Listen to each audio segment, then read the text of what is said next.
À la une de ce journal, reprise du chemin de l'hémicycle ce vendredi 15 septembre pour les députés nationaux et sénateurs. Il s'agit de la dernière session du mandat en cours. Parmi les matières prioritaires, l'on peut citer la loi des finances pour l'exercice budgétaire, exercice 2024, et la loi de reddition de comptes pour l'exercice 2023. À noter que dans 3 mois, la République démocratique du Congo doit connaître ses premières élections d'après alternance, question qui sera également évoquée au cours de cette session ouverte.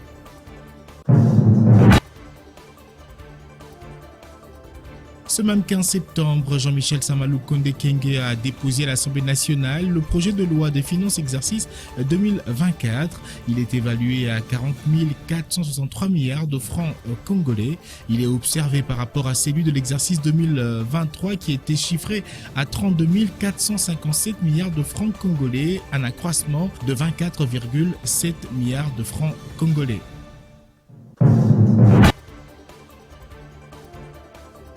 Présentation par le gouvernement du volume 2 du livre blanc sur la tragédie humanitaire ainsi que les dégâts, pertes et manques à gagner causés par l'agression rwandaise via le M23. Les chiffres parlent notamment de plus de 300 écoles détruites et près d'1 million de personnes non enrôlées pour les élections, en plus des grosses pertes économiques. Nouvelle session d'information sur votre télévision. Bienvenue à tous et à toutes et tous. À la une, bien sûr, l'ouverture ce vendredi 15 septembre 2023 au Parlement national de la session de septembre. Il s'agit là de la dernière session du mandat en cours.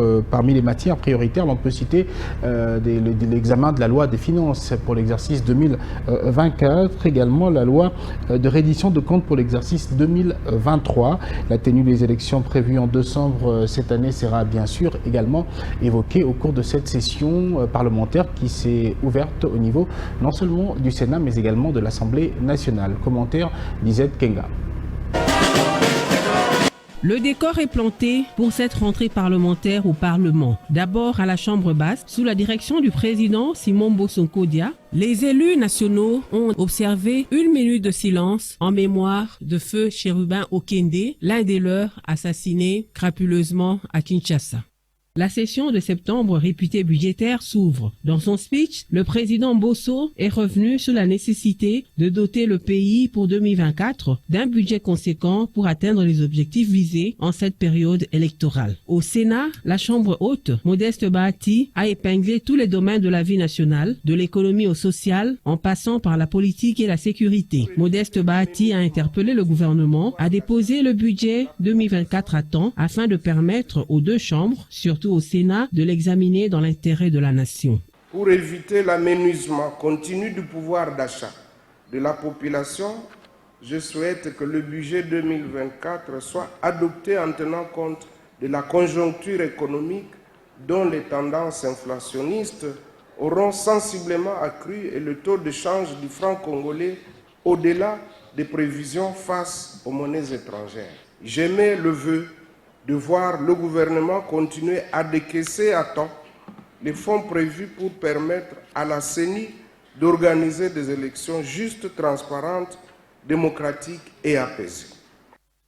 Plusieurs défis à relever, dont l'éradication de l'insécurité entretenue par des groupes armés dans l'est du pays et dans une certaine mesure dans la province du Mai-Ndombe. Le banditisme urbain qui prend des allures inquiétantes dans les chefs-lieux de certaines provinces, le social de la population qui a perdu le pouvoir d'achat à cause de l'inflation. Le speaker du Sénat a salué la gratuité de l'enseignement et de la maternité rendue possible à travers le programme de couverture santé universelle, vision du président de la République Félix Tshisekedi. Il faut souligner que l'ouverture de cette session ordinaire, ce 15 septembre, coïncide avec la Journée internationale de la démocratie, d'où le souhait de Modeste Bahati de voir les acquis de la démocratie être préservés en République démocratique du Congo.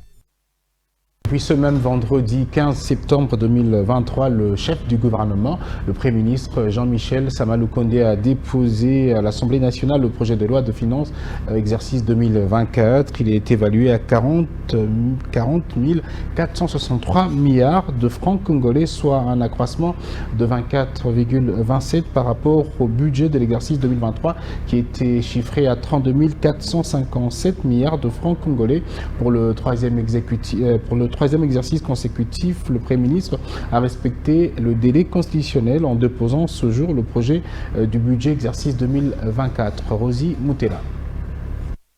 En présence des membres du bureau de l'Assemblée nationale, avec à leur tête le président Christophe Mbosso et des quelques membres de l'exécutif national, le Premier ministre a déposé tous les documents accompagnant le projet de budget 2024. Ce projet de loi des finances 2024 contient un budget présenté en équilibre, en recettes et en dépenses à hauteur de 40 463 milliards de francs congolais. Pour avoir déposé ce projet de loi des finances dans le délai fixé par la Constitution, le Premier ministre Jean-Michel Sama Lukonde et tout son gouvernement ont reçu les félicitations du président de l'Assemblée nationale Christophe Mbosso, qui n'a pas manqué de rappeler que cette session parlementaire qui s'est ouverte ce jour est essentiellement budgétaire. Jean-Michel Sama Lukonde a pour sa part retracé les grandes lignes du projet de budget 2024 avec les principales priorités.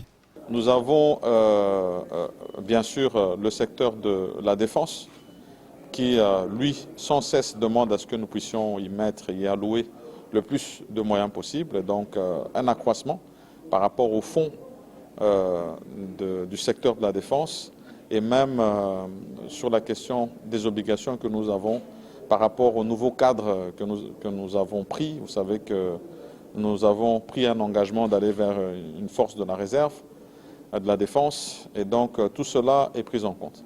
À côté de cela, nous avons deux autres secteurs qui viennent immédiatement après.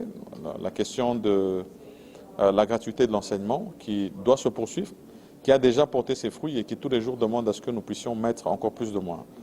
La poursuite des réformes, notamment la mise en œuvre du projet de développement de 145 territoires, est aussi démise à travers le projet de budget 2024. Le projet de budget 2024 n'a pas omis le processus électoral auquel des fonds importants sont alloués. Signalant que depuis son avènement à la tête du gouvernement de la République sous la mandature du président Félix-Antoine Tshisekedi, le Premier ministre Sama Lukonde a instauré et pérennisé la culture de l'excellence, consistant à respecter les prescrits de l'article 126 alinéa 3 de la Constitution de la RDC qui consacre le dépôt du projet de loi des finances au plus tard le 15 septembre. Ces choses faites, le gouvernement Sama Lukonde a encore observé cette règle.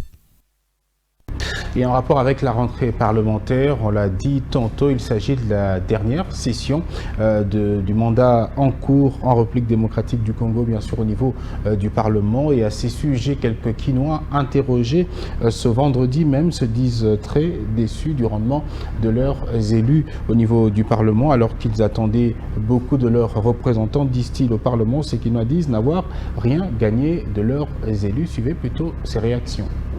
Pour moi, je n'ai rien à espérer. Donc, on est en train d'observer leur façon de travailler. Le mandat qu'on les a donné, les députés, ils n'ont pas répondu à nos attentes. Ils sont là, on les a élus dans d'autres partis politiques. Aujourd'hui, ils se retrouvent dans d'autres partis. Donc, on n'a rien à espérer. Moi, personnellement, je n'ai rien à espérer aux députés qui sont là. On attend seulement les élections pour les sanctionner. Député, si et si, en tout cas, sur 100, 0.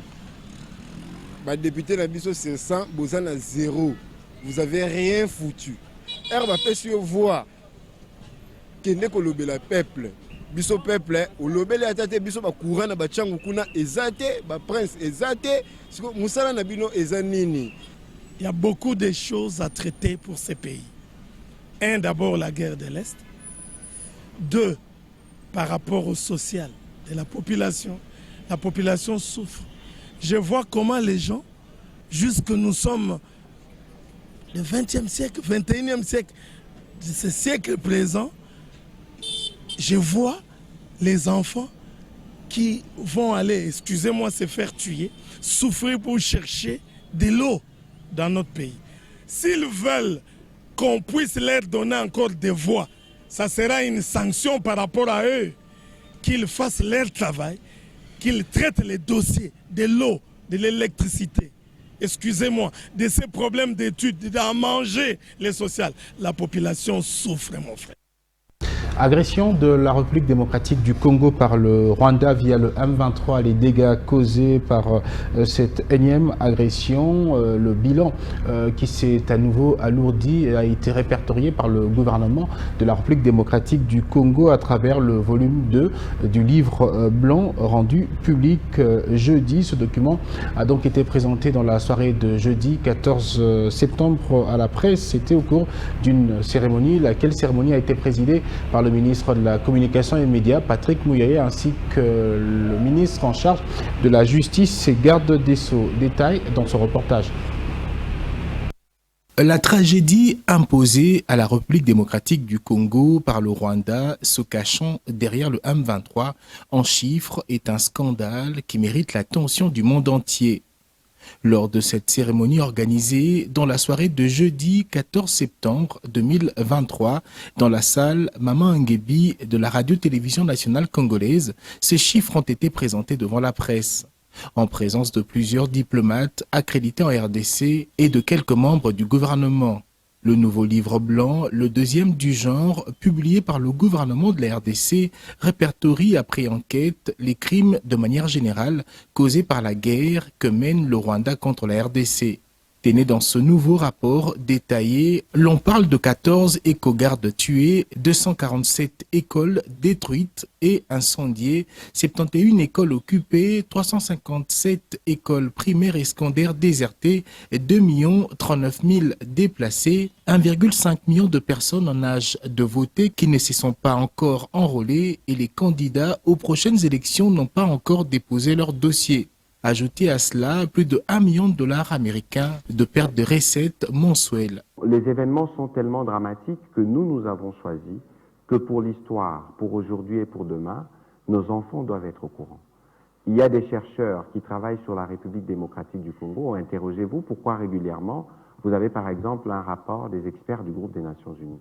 Nous le faisons parce qu'il y a besoin de documenter notre histoire, de l'écrire, mais aussi, et c'est l'essence même de cet exercice, d'informer nos populations pour qu'ils puissent être pleinement informés de ce qui se passe et qu'ils comprennent la stratégie du gouvernement. La RDC qui se veut être dans tous les fronts est dans une démarche de plaidoyer et le contenu de ce livre va servir le pays au moment voulu. C'est un document de plaidoyer. C'est vrai, on va sur plusieurs fronts. Il y a le front diplomatique, il y a le front judiciaire, mais il y a aussi le plaidoyer qu'on doit faire, puisqu'on doit faire passer le message à tous les niveaux.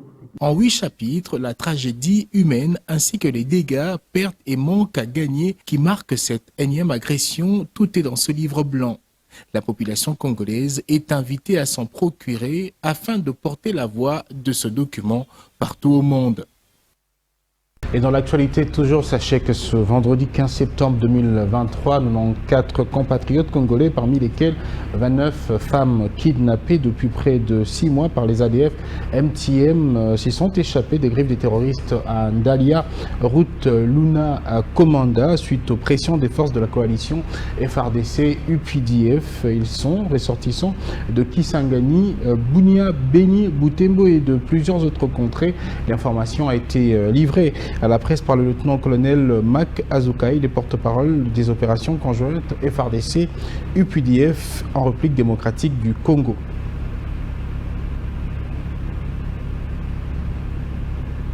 Et puis le 15 septembre de chaque année, la journée internationale de la démocratie en République démocratique du Congo est donc célébrée.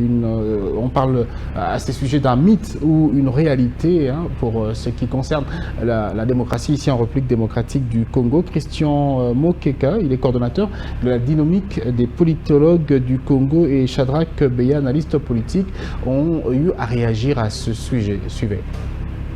Bon, on peut dire que la RDC a lancé le processus démocratique qui est en train de se construire, mais qui est perfectible, parce qu'il est loin d'atteindre l'idéal démocratique tel qu'on l'aurait souhaité.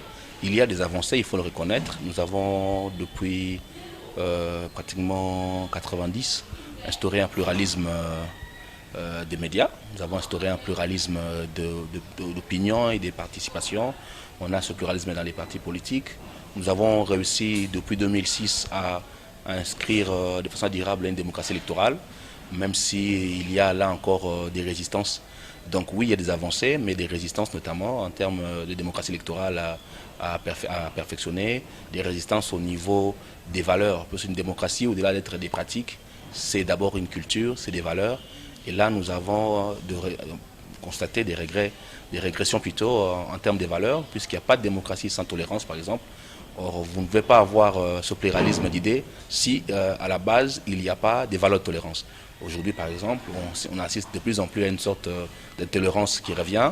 On assiste à une régression de l'ouverture de l'espace médiatique, et également une régression de la culture en termes d'acceptation de la diversité, d'acceptation de la contradiction, parce qu'il n'y a pas de démocratie sans contradiction. Pour qu'on parle de la démocratie dans un État, le peuple devrait avoir le pouvoir d'élire leurs dirigeants et leur fixer un mandat. Il faut que le droit de la minorité soit respecté. Pour qu'on parle de la démocratie dans un État, il faut qu'il y ait l'indépendance de la justice. Pour qu'on parle de la démocratie dans un État, il faut qu'il y ait ce qu'on appelle l'État de droit. Il y a quand même la démocratie en République démocratique du Congo. On va parler infrastructure avec, sans doute, vous le savez, la construction à Kinshasa d'un centre financier et une salle de conférence très moderne dont les travaux sont en cours. Ils seront livrés à la République démocratique du Congo d'ici décembre prochain, soit dans 3 mois. C'est Turan Mildon qui l'a officiellement dit dans une conférence de presse sur place le jeudi 14 septembre 2023. Turan Mildon est président du conseil d'administration de Milvest, filiale de Miller Holding, société turque qui exécute les travaux. Vous allez le voir, un gigantesque chantier au stade actuel. Les travaux sont à 75% d'exécution. Le reportage est de John Zati et Jonathan Ibondo qui étaient là dans la suite des journalistes qui ont visité le site. Regardez. Commune de la Gombe à Kinshasa, la capitale, juste à côté de l'Athénée de la Gombe et du ministère des Affaires étrangères, en face du palais de justice. Sort de terre un imposant complexe. C'est l'entreprise Milvest qui réalise ces travaux. Une première en RDC pour Milvest qui ouvre à coup sûr à une longue série. Car en 11 mois seulement, toute cette réalisation retombée des accords signés entre la République démocratique du Congo et la Turquie. Coopération facilitée par la visite en RDC du président Erdogan. Tout se passe donc dans la transparence. Et ce jour, la presse de Kinshasa est conviée à une visite des lieux. Une équipe technique pour servir de guide et des explications. Et ça sera vraiment un centre vraiment plus important pour le pays. Cette visite débouche sur une conférence de presse animée par le président du conseil d'administration de Milvest lui-même, Turan Mildon. Il donne tout l'éclairage nécessaire quant au contour de ce contrat. Aucune zone d'ombre n'est laissée.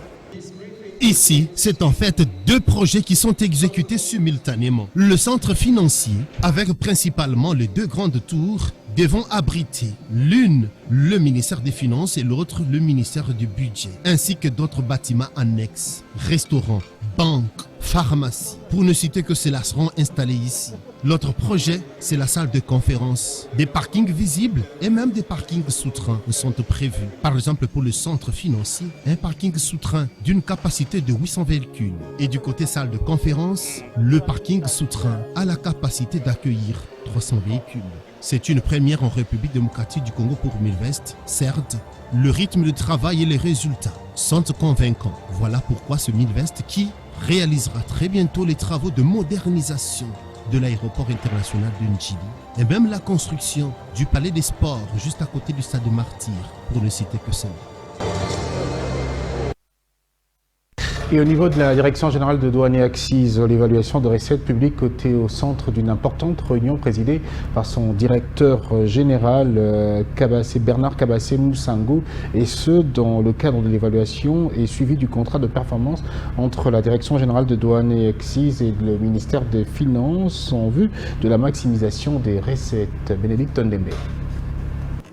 Évaluer le niveau d'élévation des recettes publiques par province minière et bureau de douane à la date du 30 août dernier, mettre en œuvre des mesures correctives en vue de l'amélioration de l'harmonisation des recettes douanières. Voilà l'enjeu de cette réunion du comité technique, composé des mandataires, directeurs centraux et provinciaux, membres du secrétariat technique et services d'appoint, et ce, dans le cadre de l'évaluation et suivi du contrat de performance signé entre la Direction générale des douanes et accises et le ministère des Finances. Bernard Kabessé Moussangou, directeur général des douanes et accises, revient ici sur la méthodologie de travail ainsi que les attentes. Le directeur des recettes du Trésor sera le premier à faire sa présentation sur le niveau des réalisations des recettes à la date du 31 août 2023. Il sera suivi, après le chronogramme que vous avez reçu, par les directeurs provinciaux qui interviendront en visioconférence. Si les directeurs centraux, quant à eux, sont tenus, chacun en ce qui le concerne, d'exposer sur les recommandations retenues lors de la première réunion du comité tenue, je l'ai dit en introduction, le 9 et 18 août 2023. Pour un meilleur déroulement des travaux, je vous demanderai d'être concis et précis, bien sûr. C'est donc avec un grand enthousiasme que je compte sur votre sens de responsabilité et de savoir-faire pour un bon déroulement des travaux. D'après la loi des finances publiques, exercice 2023, la Direction générale des douanes et accises doit mobiliser 4 949 milliards 459 787 206 francs congolais. Et dans la province du Tanganyika, en ville de Kalemi, la Direction générale des migrations a un nouveau bâtiment administratif, un bâtiment moderne construit selon les règles de l'art à Kalemi, donc sur place. Et la cérémonie d'inauguration a eu lieu en présence du directeur général de la Direction générale de douanier, de Direction générale de migration, qui a fait le déplacement, Roland Kachantolé, ce dernier qui fait depuis un certain temps de l'amélioration des conditions de travail son cheval de bataille. Commentaire Rachel Massengo. Dans le cadre du partenariat entre la Direction générale de migration de la République démocratique du Congo et celle du Royaume de Belgique, la Direction générale de migration, direction provinciale de Tanganyika, a désormais un siège administratif. Un bâtiment moderne construit selon les règles de l'art à Kalemi. Inauguré au cours de cette grande cérémonie par le directeur général de la DGM, Roland Kachantolé, qui a prouvé une fois de plus son savoir-faire à travers la construction de cette bâtisse. Prenant la parole, le directeur provincial de la DGM Tanganyika, Kakanga Mboui Mwadjanvité, a loué les efforts de la DGM qui s'est lancée depuis un temps dans la rénovation des cadres de travail de ce grand service de gestion des mouvements des populations. Ce bâtiment est notre pierre à l'innovation publique dans la vision de son Excellence Félix Antoine Tshisekedi Tshilombo, notre président de la République, dont la vision est traduite ici par le dynamisme de M. Roland Kachantolé Chioza, le directeur général de la DGM, pour lesquels nous sommes fiers dans ces initiatives de s'emparer des chantiers d'innovation de notre institution, pour laquelle foisonnent d'autres projets de construction et d'adoption du fonctionnement numérique du moment. Prenant la parole, le vice-gouverneur du Tanganyika, au nom du gouverneur empêché, a rendu hommage au président de la République Félix Antoine Tshisekedi Tshilombo avant de remercier différents partenaires. Je rends hommage d'abord au chef de l'État à travers sa vision qui se concrétise. Il est en train de prendre des initiatives pour que toutes les provinces qui n'ont pas encore eu un bâtiment comme celui-ci qui puissent emboîter le pas. Je remercie la gestion sans pouvoir autant passer outre les partenaires OIM ainsi que tous les partenaires qui ont accompagné la concrétisation de la construction de ce bâtiment. Ce bâtiment équipé et inauguré ce jour est à compter parmi tant d'autres qui sont en construction à travers différentes provinces de la RDC. Infrastructure toujours et cette fois dans la province du Lualaba. Sachez que dans le tout prochain jour, cette partie du territoire national sera dotée de 3 bâtiments jumelés qui vont abriter les différents cabinets ministériels. Les travaux de construction de ces chefs-d'œuvre vont bon train et ont atteint la phase finale sous le financement propre du gouvernement provincial de Fifi Masuka Saini. Regardez. L'élan de construction des infrastructures modernes ne cesse de prendre de l'envol au Lualaba grâce au dynamisme exceptionnel du gouvernement Masuka. C'est le cas des 3 bâtiments jumelés qui poussent en face du gouvernorat de province. Ils vont abriter dans un avenir proche les différents cabinets ministériels qui, à présent, évoluent dans des infrastructures en location. Un énorme manque à gagner pour l'exécutif provincial. Le constat sur le terrain est satisfaisant car les travaux évoluent normalement. Les ouvriers ont atteint la 3e étape qui consiste à la pose des dernières dalles bien avant d'atteindre la phase finale des travaux. Tous sont déterminés à offrir au Lualaba un chef-d'œuvre standard élevé et qui va abriter également d'autres services étatiques de la province. Financés totalement par le gouvernement provincial du Lualaba, ces travaux de construction de 3 bâtiments jumelés viennent répondre à l'appel du chef de l'État Félix-Antoine Tshisekedi Tshilombo, déterminé à changer l'image de la province du Koba. On va rester dans la province du Lualaba pour parler de ce cri d'alarme lancé par la population du quartier Jolicite cinquantenaire à Kolwezi dans cette partie du territoire national à la suite du changement de saison avec la venue de la saison des pluies.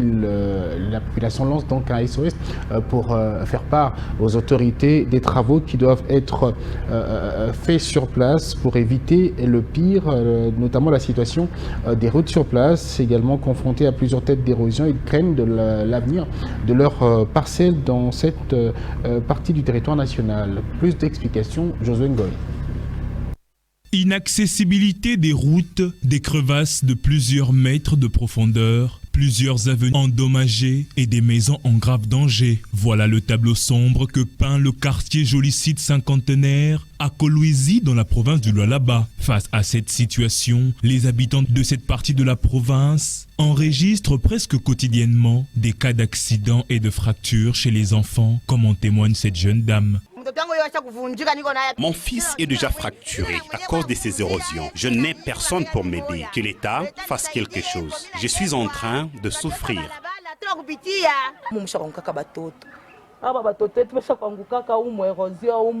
Mon fils fut tombé dans ces ravins. Que les autorités nous viennent en aide. On a peur de voir sortir en courant nos enfants dans l'enclos.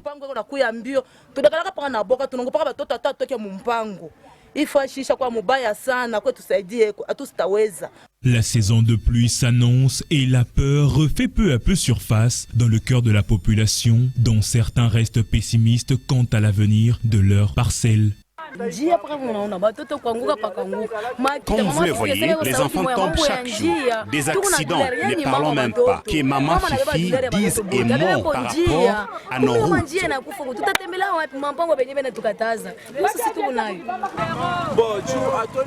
Il n'y aura aucun changement. Même si vous filmez, aucune autorité ne viendra. Signalons par ailleurs qu'il y a peu, le gouvernement provincial avait initié une opération anti-érosive dans cette partie de la ville, mais jusqu'à ce jour, ces travaux peinent à s'exécuter. Il est dans une tournée de redynamisation de son parti politique Ensemble pour la République. Né après Mbandaka, Moïse Katumbi Chapwe est arrivé à Kikwit dans l'espace Grand Bandundu. Un accueil chaleureux et surtout délirant lui a été réservé sur place. La population a démontré qu'elle porte Moïse Katumbi à cœur. En tout cas, c'est ce que la population a déclaré. Nous voulons de Moïse Katumbi, criait donc cette population. Explication, John Zati. La population de Kikwit le porte à cœur. Moïse Katumbi Chapwe aime ce peuple. Après un rendez-vous manqué en mai dernier, puisque les autorités locales évoquaient l'insécurité, le voici. le chairman Moïse Katumbi à Kikwit dans la province du Kwilu. L'accueil est délirant. Au pied de l'avion, les notables et officiels ainsi que les autorités de Ensemble pour la République. Puis la population s'invite. Pas question de lâcher ne fût-ce qu'un instant son leader. Sur toutes les lèvres, un même slogan. C'est lui notre président. C'est lui que nous voulons. Moïse Katumbi Chapwe. Kikwit, qui voit le temps s'arrêter et décide d'accompagner à pied sur plus de 10 km Moïse Katumbi.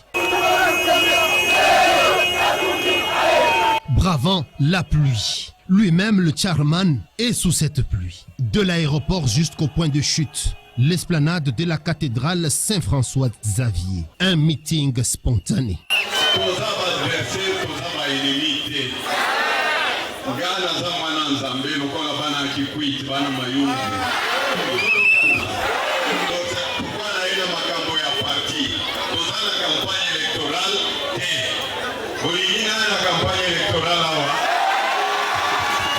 Une minute de silence a été observée pour les civils tués à Goma le 30 août dernier. Minute de silence également pour le porte-parole de Ensemble pour la République, Chérubin Okente. Moïse Katumbi Chapwe a déploré les conditions difficiles dans lesquelles vit la population de Kikwit. Il a également dénoncé le manque de politique publique en matière de lutte contre les érosions qui menacent plusieurs foyers ici à Kikwit. Le président de l'Ensemble pour la République a également plaidé pour l'électrification de la ville. Kakobola est déjà prêt pour desservir la ville. Pourquoi est-ce que les autorités traînent? A-t-il constaté avec amertume. Moïse Katumbi Chapwe est à Kikwit en provenance de Mbandaka dans son itinérance pour redynamiser les activités de Ensemble pour la République. Vous l'avez sans doute entendu avant le TAP de Kikwit dans son itinérance. Moïse Katumbi Chapwe était dans la province de l'Équateur, candidat à la présidentielle. Vous le savez, dès décembre 2023, il a visité le territoire de Makanza, fief électoral de la députée nationale Tania Mukolo Njoli. Sur place, Moïse Katumbi a reçu un accueil digne de son rang avant de payer les factures des malades retenus à l'hôpital. Pour cet élément, on retrouve cette fois Papi Waboui pour le commentaire.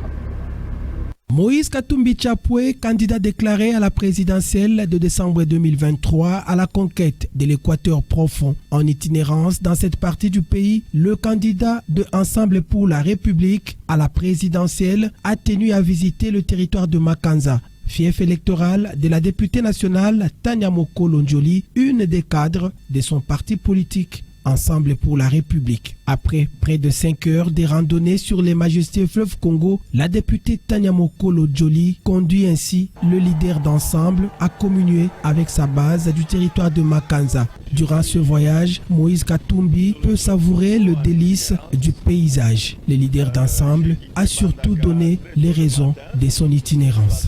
Je voulais voir la réalité de la souffrance de notre population.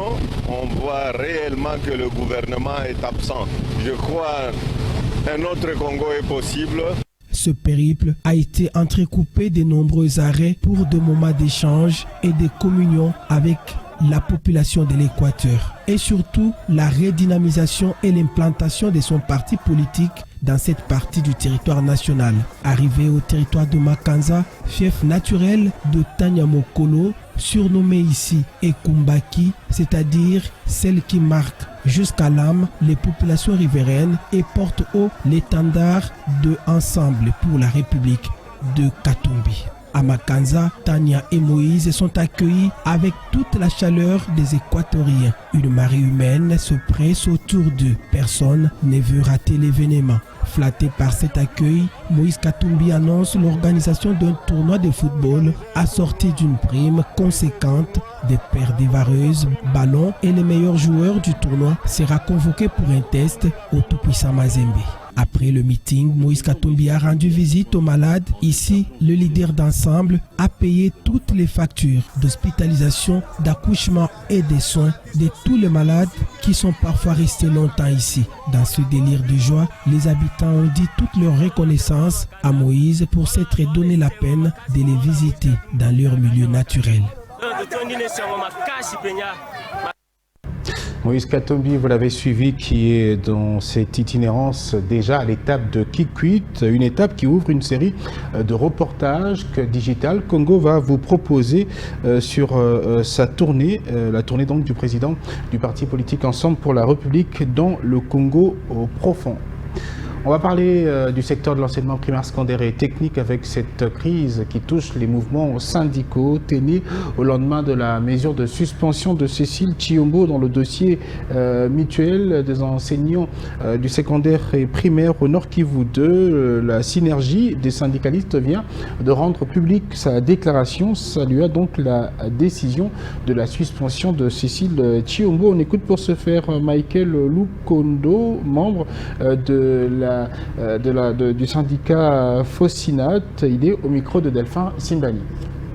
Nous, syndicats, membres de l'intersyndicale de syndicats des enseignants de l'EPST, affiliés à la CEDT, à la Fosinat et au SUNEP, saluons la mesure conservatoire de la suspension du secrétaire exécutif national AI de la mutuelle de santé des enseignants de l'EPST, le camarade Madame Cécile Tshilombo, pour le détournement de cotisation des enseignants de l'EPST Nord Kivu 2 sur la mutuelle de santé. Selon les informations à notre possession, les $6 perçus auprès des enseignants de l'EPST Nord Kivu 2 par un groupe de syndicalistes nationaux et provinciaux n'ont jamais été versés dans les comptes de la MESP. L'intersyndicale de syndicats des enseignants de l'EPST Nord Kivu 2 rappelle au public en général et tous les professionnels de la CRE de l'EPST Nord Kivu 2 en particulier que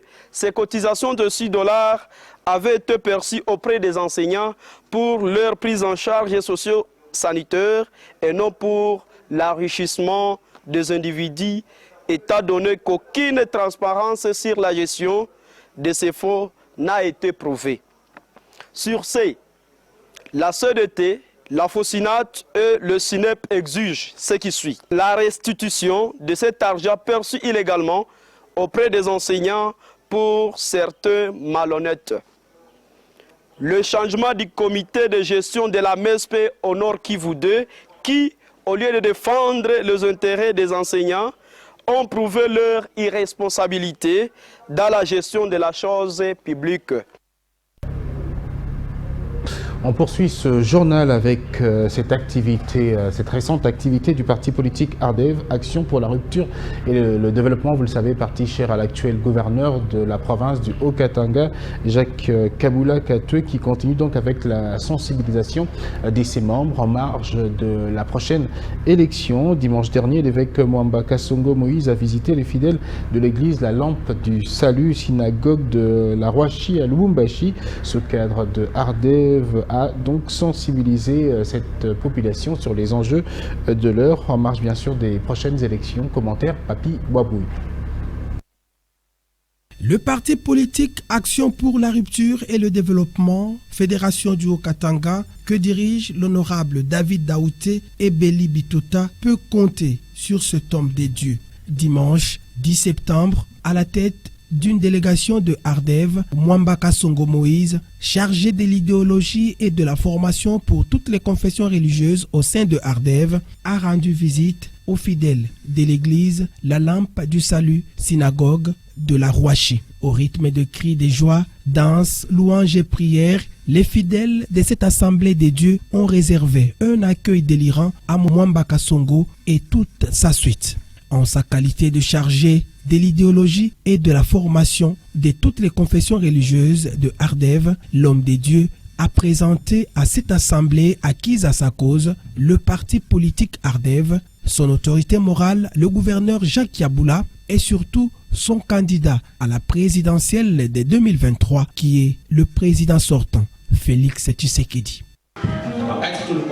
Quand nous étions avec lui, nous nous sommes dit, nous allons visiter les églises et nous a confié cette mission d'aller parler, voir des vrais serviteurs de Dieu, des véritables serviteurs de Dieu. Le président de la République, Félix Antoine Chilombo. Bien aimé, il fera de grandes choses. Si tu le refuses, donc tu n'aimes même pas Kiaboula. Si tu n'aimes pas Kiaboula, et tu n'aimes pas moi non plus, et si tu ne m'aimes pas non moi, et même Dieu, tu ne l'aimes pas. À la fin du culte, un engagement a été conclu entre les délégués de Ardève et les fidèles de l'église La Lampe du Salut. Suivre après ce journal une page magazine consacrée aux activités de supervision du BCECO en rapport avec l'exécution de travaux du programme de développement des territoires, de 145 territoires en République démocratique du Congo. Un rendez-vous à ne pas manquer. Voilà qui met fin à cette session d'information sur votre télévision. Merci de l'avoir suivi. Bonne suite de nos programmes.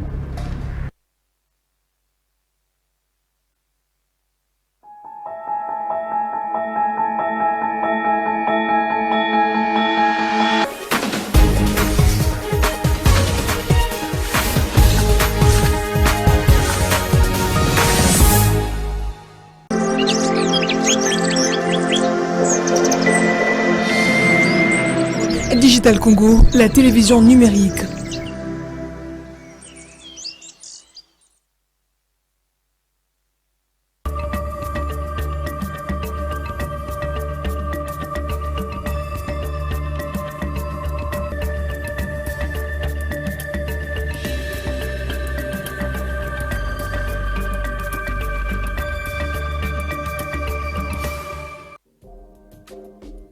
Bienvenue à cette revue de presse de journaux parus, c'est 15 septembre 2023 dans la capitale RD congolaise. Commençons cette revue par le confrère Le Phare qui renseigne, Palais de la Nation, le chef de l'État a reçu hier le serment de haut magistrat. Nommé au mois d'août dernier, de hauts magistrats de la Cour de cassation, du Conseil d'État et de parquets généraux près les dites juridictions ont prêté serment hier, conformément à la Constitution, devant le président de la République, Félix-Antoine Tshisekedi, hier au Palais de la Nation. Comme le veut la tradition, une fois l'hymne national terminé, on a d'abord procédé à la lecture des ordonnances présidentielles de nomination de ces hauts magistrats suivant leurs juridictions respectives avant de passer à la séance des prestations des serments proprement dites. En l'absence du conseiller principal du chef de l'État en charge de l'administration et des questions juridiques en mission, c'est son conseiller politique et chargé du processus électoral, Jacquemain Chabani Lukuo, qui s'est livré à cet exercice. Le même sujet revient au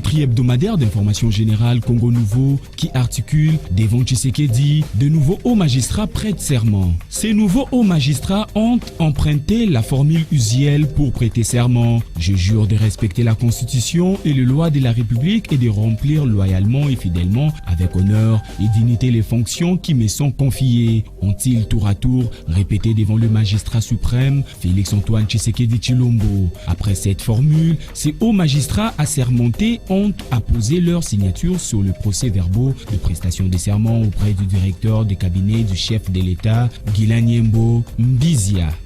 Dans un autre registre, le quotidien Forum des As rapporte en sa une, volume 2 du livret blanc sur la tragédie humanitaire en RDC du fait de l'agression du Rwanda. 1,5 million de citoyens en âge de voter n'ont pas pu s'enrôler. Le dommage causé à la République démocratique du Congo du fait de son agression continue par le Rwanda sont énormes. Ces conflits ont une incidence considérable sur le processus électoral.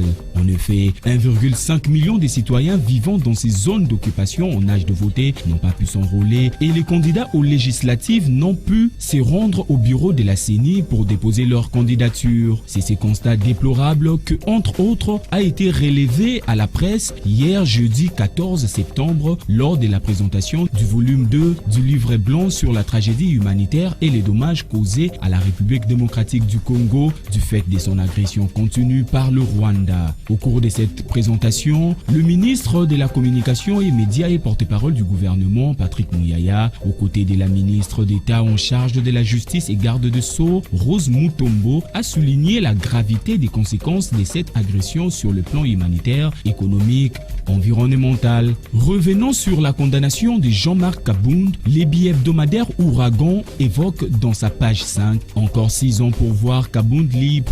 Un tournant dans la vie de l'opposant Jean-Marc Kabound, ex-chef du parti présidentiel, absent dans le box lors du prononcé. La Cour a malgré tout égrené mercredi dans la sentence chaque infraction correspondant à la peine encourue. Et le total cumulé fait 84 mois, soit 7 ans. Pour l'offense au chef de l'État, 4 mois. La propagation de faux bruits, 16 mois. Pour chaque infraction, la Cour a retenu une peine. Elle a fait un cumul, a relaté à l'issue du procès Maître Kadi Diko, l'un des avocats du radical opposant.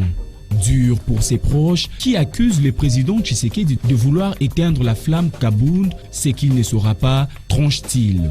Militants de rang comme cadres de son parti, tous sont convaincus qu'il s'agit d'un procès politique. Bouclons avec le Monitor qui titre « Faillite de Congo Airways, le gouvernement de la République prend à bras le corps la situation actuelle de la compagnie nationale d'aviation Congo Airways ». C'est dans cette optique que Samalou Kondé a convoqué en urgence le ministre de Transport, Voies de Communication et Désenclavement, Marc Kila Likombio, et le directeur général de Congo Airways, José Dubié Louéa, pour examiner les solutions urgentes à mettre en œuvre pour une relance rapide des activités de cette compagnie. Cette rencontre intervient au lendemain de la publication du communiqué de Congo Airways annonçant l'interruption momentanée de ses activités sur l'étendue nationale pour permettre d'améliorer l'efficacité de ses services. À toutes et à tous, merci de nous avoir suivis.